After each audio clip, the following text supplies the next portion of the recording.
In a subreddit thread dedicated to trans dreamers, one poster asks, "When did your image of self change in dreams?" The most commonly repeated motif across responses is the absence of a sense of body, with many people reporting a feeling of shapelessness. Often, when someone describes an experience of gender in the thread, it arrives through others, their words and gestures, the tone of their glances and requests, a bouquet of ritualized recognitions and misapprehensions that together deliver the dreamer a dossier on how they are perceived by the characters inhabiting their own imaginary. Every few years, I meet someone who shares this same technique for learning how to lucid dream. I never interfere with the explanation, even though I've heard it many times before, because there's a comfort in the sameness of it, and the way that sameness implies a baseline sameness between us, the first dreamer and I then, and you and I now. Before sleep, look at your hands and say, "Tonight in my dreams, I will see my hands and realize that I am dreaming until you fall asleep. With practice and repetition, you will eventually find your hands in sleep, and with them the conscious inhabitants of your dreams." Your dream hands may be different than those you have known while awake.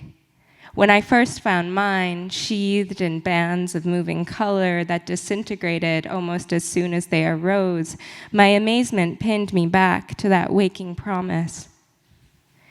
This change in the pattern of your body is a signal that wakes you to your increased volition as you go on to practice directing the course of action and change the immersive conditions of the dream by choice. Some speak to the dead or the extra-human.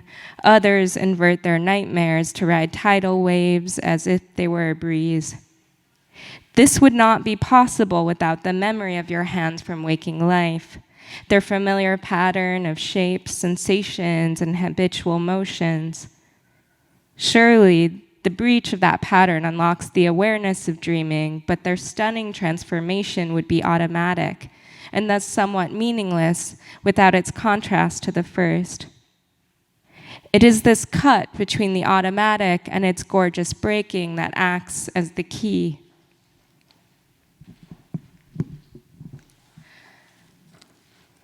I have watched my friends become themselves at the pace of blooming. Have you known the building and generative force which opens the flowers in the spring, the colors, dusts, and nectars held coiled just for the pleasure of unfolding? Getting home from a party one night, my cis-straight friend that's visiting for the weekend says, "How do you guys all know each other?" And then burrowing further into the feeling she follows, "You're all obsessed with being gay." This, I think, is a faulty summary of the many obsessions brought to this night, not to mention the motley sexualities and identities that had pulsed on the floor. I appreciate that she is describing an experience of her own difference, even if she can only externalize it. Still, it falls and splatters against the edge of my sense that the wider world is, by and large, obsessed with not being trans or queer. A contrast that I bore as a deeply personal and internal difference before finding other people to feel in common with. Perhaps one thing people find so threatening about transness is that it is not solitary. Beneath the cis world's tawdry fantasies of lone gender-deviant serial killers and outcasts lies a larger unease around the true life abundance of trans sociality. Because if you are in this room, you know that when we heed that call that draws us into ourselves from the inside, it also pulls us outwards to find one another. And in this way, their fears are grounded. It accelerates on contact. It is contagious. This vital pleasure cannot be reversed. Once you find people who can love you and be loved by you in mutual recognition, the possibility of turning back profoundly narrows.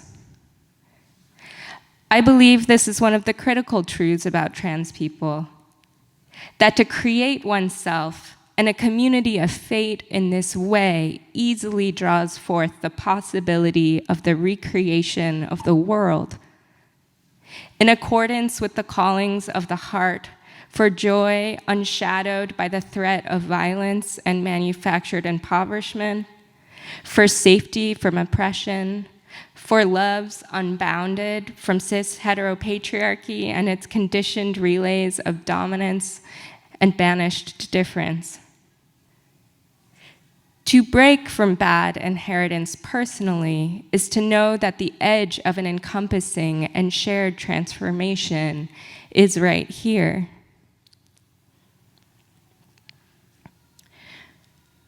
The entire biological and structural inheritance of the world falls together daily, grafting a groundless inevitability onto the intervals of the sun. Yet the segments are looser than comfort's presence, like something untoward could penetrate through the seams to remake the contours of the vessel. Slow it down. The inevitability of the world can be splintered by perception even when it doesn't feel it. It moves with us, with inadequate justice, yet boundless and undepreciating potential. Okay, now, I'm hoping you'll all help me open this space together. Please hold your right hand parallel to the earth, like you are trying to show me something. Together, we are going to collect all the things we must let go of to become who we need to be, right here in our palms. Pull out that chain of swallowed poisons. Amputate the unwanted inheritances and your own bad faith so that we may pass into the selves of our destination. As we are here together in this room, let us lift them into the air where all things change. Let us make this a place where we can hold the incongruities, the memories, and their stacked revisions, the splinters between us turn to new life. Please hold up your left hand parallel to your spine, as if to beckon someone towards you. Now we will invite in all the parts of ourselves that are still growing so that we may call them into being. Today, together we will feel the pull of their arrival threaded through our fingers, drawing us forward into territories of self and community still yet to come. Thank you.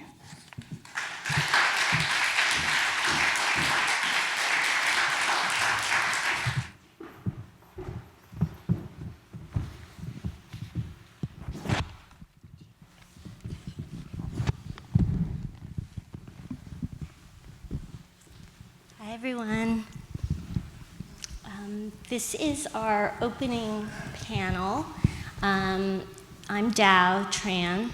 I work with Voice of Witness, which is an oral history nonprofit, and we work to amplify voices of unheard peoples. To my left is AJ Lewis, and all the way over there is Aviva Silverman. You can see their bios in the program. I think we're just gonna have a conversation, hopefully have a little bit of time afterwards if there are any questions. And we can just start with maybe a little introduction about the New York City Trans Oral History Project. And I have a couple questions to, get us started, but we'll see where we can go from there. Do you mind if I just talk about some program basics? I'm I'm AJ. And thank you so much for that piece. That's such a wonderful way of thinking about so many things. I think absolutely oral history included. There are so many inevitabilities that can be splintered if you slow down and apply perception. I can say, to be a bit more formal, I can say that we helped coordinate a community archive. It was built out of collaboration with a lot of groups, including the New York Public Library. Just to rattle off some metrics by which we're often evaluated. The archive has somewhat over 200 interviews at this point. Aviva can probably correct me. We've got transcriptions for stuff. We've got a few interviews in English and Spanish, project materials in it. Aviva developed a wonderful back-end and sort of autonomous functioning website for the archive. I think that one of the things that I would like to sort of underscore about the sort of project's backstory, especially in like the sort of peculiar conjuncture of being in a fancy edifice such as this one, that kind of built environment, that the project was really developed out of a sort of kind of anti-institutionalist endeavor. Truly none of us who got involved with starting the project knew a fucking thing about oral history. I can say 10 years later that it's probably not something that you need a prodigious amount of specialized knowledge to do. Insofar as the archive has, I think, been recognized for the heterogeneity of the narrators, I think that's something that is importantly, I'm going to emphasize kind of materialist politics in particular. I think that's something that was enabled not by our noble desire to be intersectional, but a sort of thoughtfulness around making sure that there was community direction over the project and that the interviews could build off of community ties. And what else is important about the project backstory? I joined the project 5 years ago, so it's 10 years old.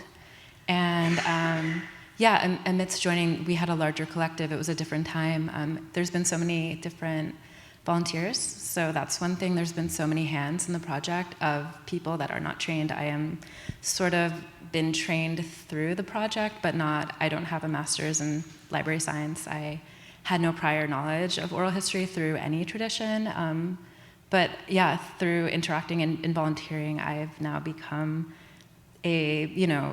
invested in the subject wholeheartedly. It's been sort of like one of the biggest sort of endeavors I've given to on a volunteer basis for 5 years. And it's just like it's invited in, I think, through its open containers, so many kinds of people that bring so many other backgrounds of knowledge. And it's also because it's so relational. There's not a way in which it would alienate people that might be like, that come from like a background in which they're specialists. It doesn't do that. So I think that's really special about the project. I am so happy that people are continually asking us to help out. I mean, and I would simply add on to that, if I may, that I think per Aviva's comment, that in a lot of ways the archive really is an exquisite corpse, that it's been the sort of production of a great collectivity of consciousnesses and unconsciousnesses, and ultimately developed in a way that none of us individually involved could have predicted. And I should just mark sort of as a basic thing, like pretty much all of our interviews are done by volunteers who have no specialized training in oral history, and I think it's been a kind of object lesson and kind of what can be emergent with a conversation between two people, in which like what's enabled is oftentimes more the relationship and the shared community space, more so than any kind of professionalized kind of training or sort of telos around how to do oral history correctly. I'll just say that. Great. I mean, one of the things that connected us initially was actually many years ago. I remember coming across some of the interviews, just, going online and listening to a bunch of them because I'm an oral history nerd. But then, like, coming across Aviva's proposal many years later to try to see, like, what can be done with this archive that's been built up. And one of the things I think would be interesting to talk about, just to go back to kind of the inception of the project, is why oral history? Why that particular format for this project? Totally. I have a little passage I brought.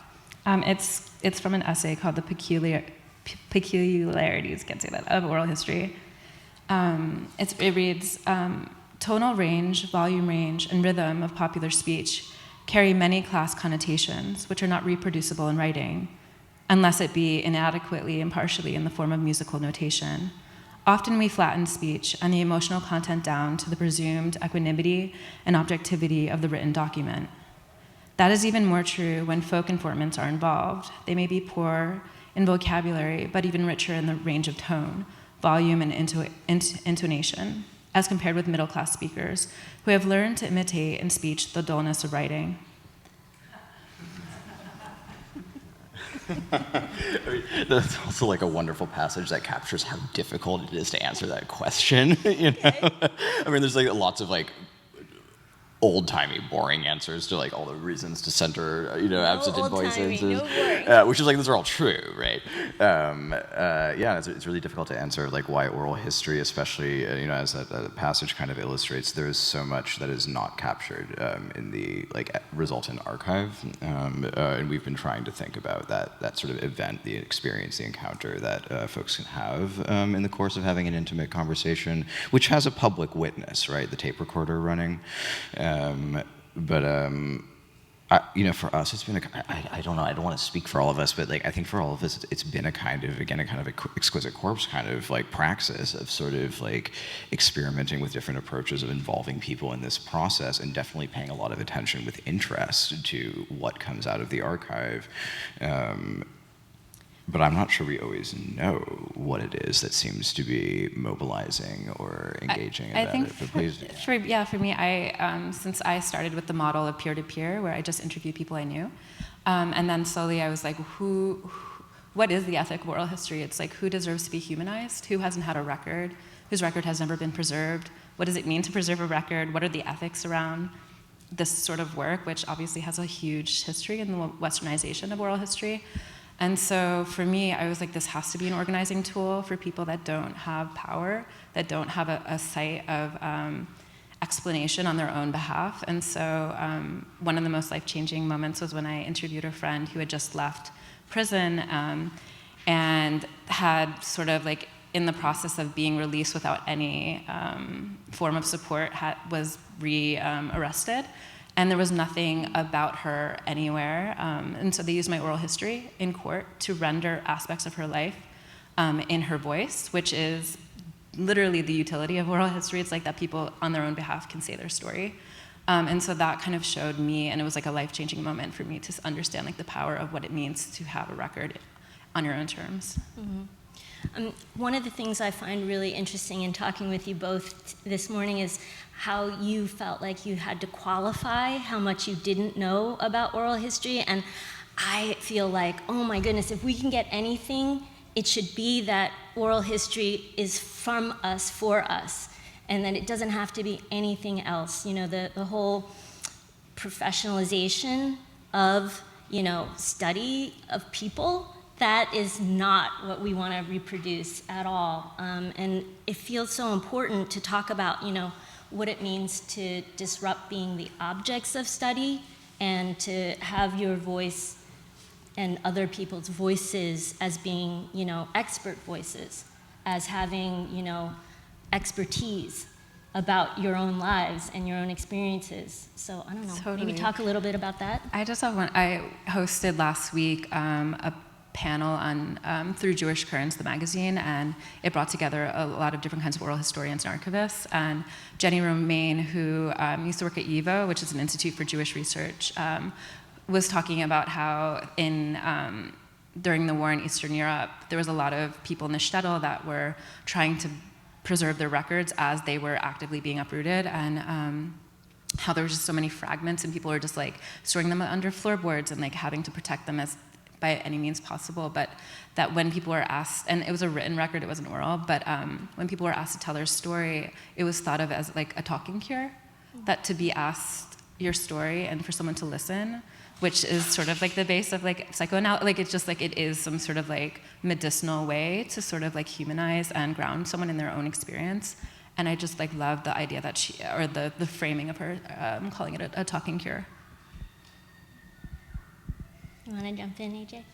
I mean, I can just add a kind of boring addendum to that, which is I'm absolutely interested in those same resonances. as oral historians, we can't ethically promise cure, but sometimes it's a cool byproduct. I think, like, in terms of technique, for instance, this is kind of the boring way of answering it, is that, I often, like, am doing this balancing act when speaking with narrators in general, but especially trans folks, of, on the one hand, kind of trying to cleave to, as what, like, Freud would call evenly suspended attention, or evenly hovering attention, suspending my own notions of what's most politically important or what's politically significant, even if I think I have the most rigorous intersectional analysis of what those things are. And then on the other hand, like, trying to recognize that just as you come to your therapist who knows how to cure your problems, that narrators do come to you with a kind of deference to your authority, whether or not you want them to. And so I find that sometimes in sort of like trying to guide oral testimony, that does require me to intervene in a slightly more proactive way to open doors to possibilities that so many, I think, trans people in particular, don't know that they have. We're conditioned in so many ways to tell our stories, to calcify them. They have very high stakes for us. They're often have high political stakes. And it can be, I think, difficult, or a bit of a trick to, encounter someone with the dual, like, sort of mandate of ceding authority to them and also understanding that you have some power to give permission to explore something perhaps unexpected or novel that's not obviously or intuitively or directly sort of connected to our understandings of the important topics, politics, issues, events, experiences that should be testified to in a trans oral history. I mean, that does remind me, I don't know if people are familiar with Svetlana Alexievich's work. She does these big oral history collections about, fall of the Soviet Union, and one of the things that she talks about in her own practice is that when she's approaching narrators, she does not ask the big questions. She doesn't ask, what do you think about socialism? What do you think about, the fall of the Soviet Union? She asks, tell me about the dances. What were your hairstyles? How did people meet and fall in love? And it was by chasing the mundane details of everyday living that you could piece together, the dynamics and the nuances of life and put together a bigger picture. And I find that, maybe a little bit similar to what you're talking about, but I think it's often about balancing, you want to do a holistic kind of, don't have to just talk about the political issues or, the points of pain, really. So to be trauma-informed, but not let the traumatic incidents be the only things that you talk about. So I was wondering if you could maybe describe some of the joys and the challenges of working in the project and hearing some of these special stories. What key issues did you find yourselves navigating, if any? And I'm thinking here about issues of consent and reciprocity and compensation and the burden of representation and not having that be, it is part of the context in which the interviews took place, but I'm curious just like how you navigated those. We operate under a frame of do no harm. So yeah, we don't sensationalize or invoke people's trauma as being the leading subject of their stories. We operate at their rate of disclosure. But in terms of our structure, there has been a lot of deep ethics involved in what our release, our written release looks like. We are a Creative Commons release, which is unusual. It means that anyone who's interviewed co-owns the interview and anyone can use it, which is a leap of faith. Often in archives, they're deeply protected and people can't just use someone's writing or voice. And for us, because most institutional archives are inaccessible, it was a radical sort of reframing around what will release this from sort of the ties of the institution. And it was to put it on Spotify, iTunes, it's on our website, it's streaming everywhere. And it was more important for us to be able to have that accessible than for people to have to, go to the university and make an appointment and be turned away.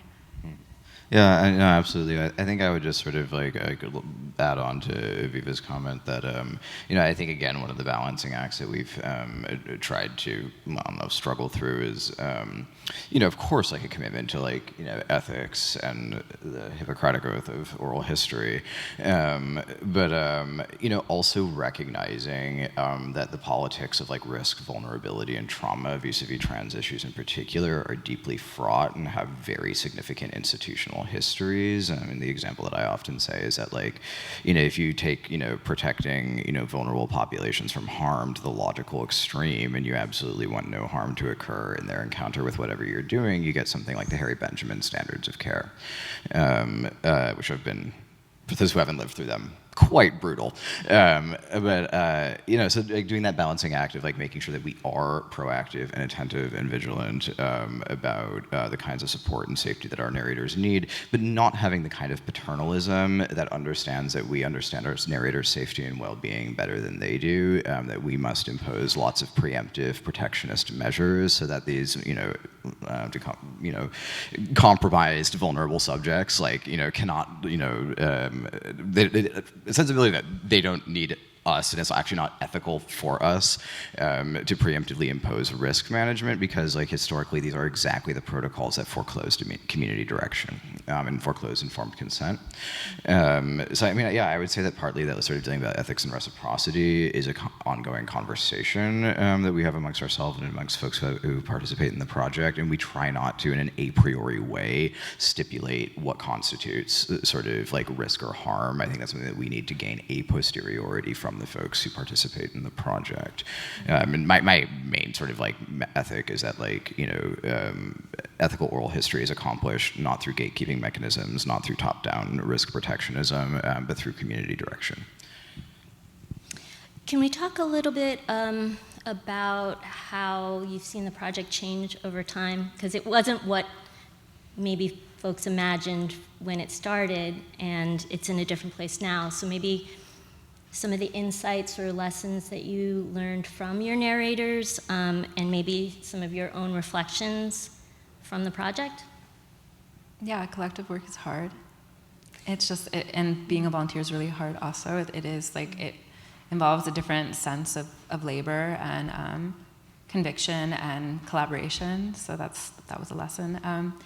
I think speaking with people that I didn't necessarily know, and in inviting in their like life arc and their story, there's so much trauma that comes up, and I think that one lesson that I want to sort of write into our handbook, we have a handbook that sort of procedurally takes you through steps into becoming doing oral history, is the care of the interviewer, which I know therapists that like do a lot of self-care work on the weekends that like need to really like de-escalate from absorbing and holding people's stories, and that's not untrue of someone that's interviewing someone that contains like a life history that's like full of pain. And so I think that would be like a next step for us, would be to also take care of the interviewer, who often is a volunteer that often doesn't know what they're about to unlock within, whoever that they've asked to share their story with. So that's been sort of a new revelatory domain now that I've done maybe 30 interviews for the project. I mean, I would just say, as someone who myself is very disdainful of kind of individualistic sort of mandates to self-care and normative health, that I never was thinking about that as an interviewer, and did have to learn that like your goose will be cooked if you wait until you have a kind of a breakdown after you've like accumulated too much vicarious trauma from your narrator. So lesson learned there. Like, although I'm actually curious, Dao, since you've been asking us these wonderful questions, that you've also been thinking about oral history and the longue durée, and I'm actually just curious how you're thinking about on the like sort of publishing and sort of supporting through the writing process has changed your thoughts about oral history and what it can do, and et cetera. I mean, I feel like every single project that we partner on is a learning, exploratory process. I mean, I feel like I have learned specific things about, like you don't always have to have a structure or model that conforms to maybe, like voice of witness doesn't work in institutional or academic kind of boundaries around oral history, but like we're very focused on narrative coherence, on chronological sense on things like, that maybe we could be a little bit looser on. I have been, just struck by the necessary urgency of getting some of these archival collections to, be more accessible. And I love that they're all there. The Trans Oral History Project is available, but I think the key question is that, there are very few people who are going to be able to listen to 400 plus hours of these interviews. And so sometimes I think the responsibility of, project editors is to figure out maybe how to curate such a collection to make them more of a starting point, so that then someone would dive into the bigger, fuller collection. But I feel like the more people have access to, the better we all are. I mean, I feel like our collective history, our collective stories they're incomplete, really, without a more foundational, full, deep understanding. I think that what political work can, such a collection do, I think is immense. I mean, I would like you all to talk about that, and I'm happy to do that. I mean, we want to reserve a little bit of time too for questions from you all, but do you want to do that first and then maybe come back in? Up to you. Why don't we see the questions if folks have? Yeah. I think we're happy to run our mouths if not, but yeah, if there are any. Sure. How about we just go here and there? Okay, yeah, I have a question, because I feel like, so we're in this setting, talking about this stuff in a really academic way that is kind of removed from the community, accessibility work that you're also all talking about wanting to push forward. So I guess, what is your hope for the archives work in community outreach, involving more people, involving oral history in the lives of more people, just bringing more people in, I guess, and also how do you think about language when you communicate about this to people who, including me, oftentimes when I'm listening to these, literally can't even get everything because I don't have the kind of theory background that would be required to understand everything that you're saying. You know what I mean? Mm-hmm. I mean, a very basic answer is I do not speak about oral history with the language that I use when I'm in the Armory on the Upper East Side. I'll let Aviva give a much more helpful answer. Well, I guess then also what do you think the value is about speaking it and about it this way? That would also be interesting to me. I mean, the first thought that came to mind is we can't represent the archive ever. It's unwieldy. There's so many people that have filled our archive with their story, 400 hours of sound. And so there's just so many ways to approach the archive, right? And so this is one invitation with 50 people. So this is one way that some people can access our project. That's not necessarily some way that we've ever operated before. We've never been, we've had some events, but it's rare. Most of it is organizing sort of remotely. We've been not in the same space, me and AJ, for 4 years now. This is our first time on stage together. We've mostly been doing it through the internet. The internet's the democratizing, sort of most, just base way for us to be in constellation with so many people. So yeah, it's not it's this is the way for you to meet us. We have an installation, which was an interesting challenge to make something visual out of the archive. I've never done anything like that before, so that's another way for you to kind of enter into a space, a listening space with some of our interviews. You can just go on Spotify and stream anything when you're on the subway. That's another way for you to enter it. So it's not we're dictating how you should learn or how you should enter it. And if you want to work with us, you should just email us. That's kind of our presiding welcome. We have postcards outside.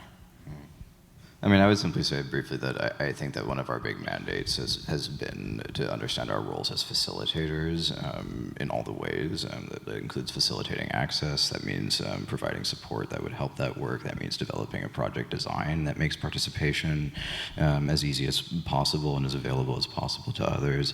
And that ultimately the minds that like guide the sort of direction of the project are not, in fact, should not be our own.